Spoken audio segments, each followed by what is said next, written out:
Okay, some lifestyle questions now. What kind of music do you listen to? And apart from the music that you listen to, any music concert or gig that you went to that you really enjoyed? So music truly helps me unwind. I listen to a lot of music while I travel, back and forth from work. But I don't have any particular band or, a singer that I follow or love. I enjoy all kinds of music. It started, of course, I genuinely have a preference to English music over Hindi. But I had been introduced to the likes of NK, OTB way back while I was in school. And then, everything from the Madonnas to the Abbas, Bangles. And then after getting married, my husband introduced me to the likes of Led Zeppelin and Dire Straits. And now from pop and disco to classic rock. and then now it's obviously, my young adult daughter who tends to influence my, music likes and dislikes. So I think our current favorite is Taylor Swift. So we call ourselves Swifties. Yeah. And I think it would be interesting if she ever came to India to go watch her concert. We're all Swifties here. We love Taylor, and it's amazing what she's managed to achieve. And that's a family with great taste for music, Aditi. So kudos to you and your daughter as well as your husband. What kind of books do you enjoy reading? What's a book read that you can suggest to us? Over the years, I've read a lot of books, especially from Tinkle and Noddy as a child, to then moving on to the Enid Blytons or the Nancy Drews, and then eventually the Sidney Sheldons, and also moving on to, leadership books. But as we speak, I think I really enjoy listening to talks and podcasts online. That's also because while I'm traveling, it's just easier to, hear some talks. And I think my current favorite is this leadership coach by the name of Simon Sinek, right? Through his presentations and talks, he encourages ways in which leaders can focus on building trust and creating environments where people feel inspired and motivated to contribute their best efforts. I like the fact that his talks are very, very relatable and he connects them to real life scenarios. Nice. So, for example, he compares leadership to parenting.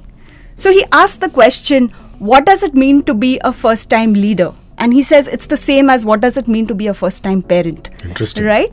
And he goes on to the details of you are basically, it's a choice that you're making, whether you want to be a leader or a parent. And it's a lifestyle that you have to choose to adopt, right? This also comes with a commitment that you are responsible for the life of another human being and the growth of another human being, which I find is so true. He also states that, there are no set rules. And it's continuously an evolving process, which being a parent and being a leader, I understand how similar it is. And so because I find this so relatable, I find his talks absolutely fascinating. He's got some very interesting books like, Start With Why, Leaders Eat Last, and The Infinite Game, which is what I'm currently reading. Wonderful. Thank you so much for that recommendation. I'm definitely going to go check it out. Your personal growth story, Aditi, one key ingredient that you look back and say, this is what made you who you are professionally.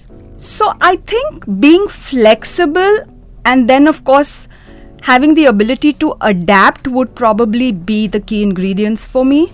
I think in today's professional world, right, it is dynamic. And the HR person needs to have the ability to adapt to different work environments, different company cultures, different industries. And this is very, very crucial. So being flexible allows you to, navigate through all these situations seamlessly. Nice. Gender biases, have you faced any? Generically speaking, I mean, I don't want you to name any organization and get into any controversy, but at a general level. I think with regards to gender bias, I think fortunately I've really been very, very lucky. Whether it be while growing up where, I have a younger brother, but that never came in the way or never did my parents differentiate between my brother and me. And, focused on giving us both the best education and inculcating the same values for both of us.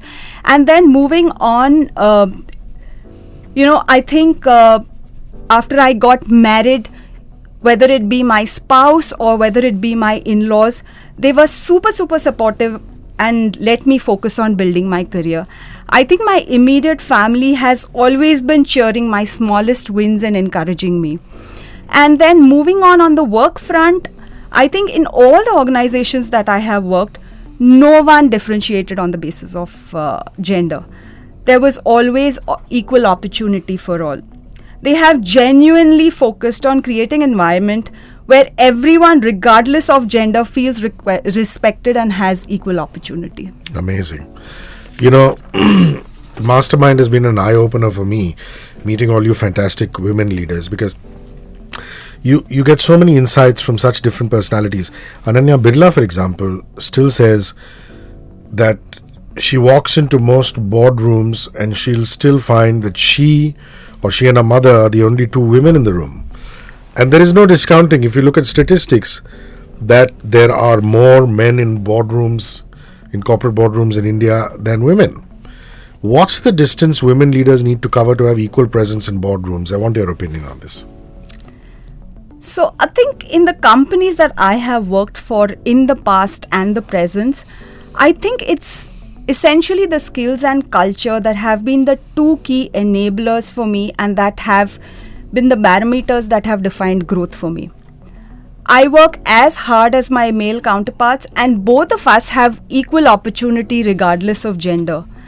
I think in this new age companies, this is probably not really an issue. This is what is my personal opinion. Fair enough. So you're saying if you're looking at the way millennials and now Gen Z operates, it's a more traditional view and that is changing as we speak. Yes, it is. That's a fair point. Are women leaders more effective than their male counterparts? Or is it a myth?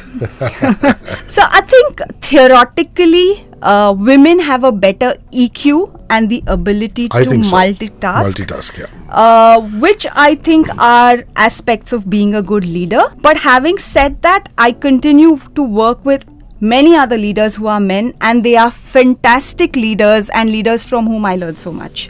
Personally, I don't think there's a one-size-fits-all solution for this.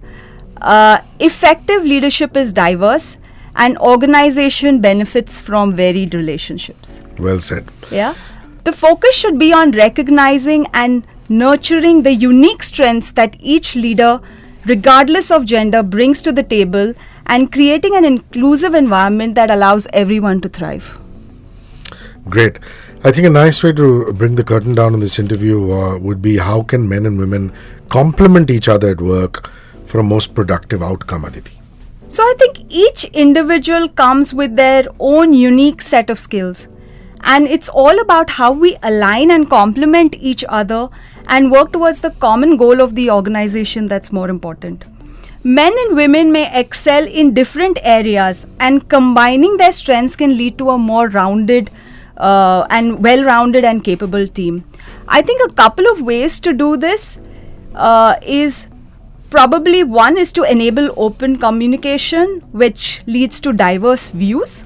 Prioritize effective communication, whereby both genders can benefit from active listening and expressing their thoughts clearly. Create gender-neutral policies with respect to compensation, promotion, and opportunities. I think you need to create an environment where people are recognized and rewarded purely based on skill. And lastly, I think foster an environment where you encourage team collaboration. The team needs to feel comfortable to share their ideas. You're right. So that's that. Bringing the curtain down on Mastermind 2023. Another episode there. The Women Leaders Special powered by Nucleus Office Parks. Next week, you will meet another dynamic lady who powers her company, handling a crucial role, drives growth as well as value for employees and partners. Aditi Patil, Vice President HR, Dream 11. Absolute pleasure having you on the show. Thank you for your insights, a lot of which our listeners, our viewers will resonate with. Thank you. Thank you so much, Hrishi. Thanks for having me here. 94.3 Radio 1.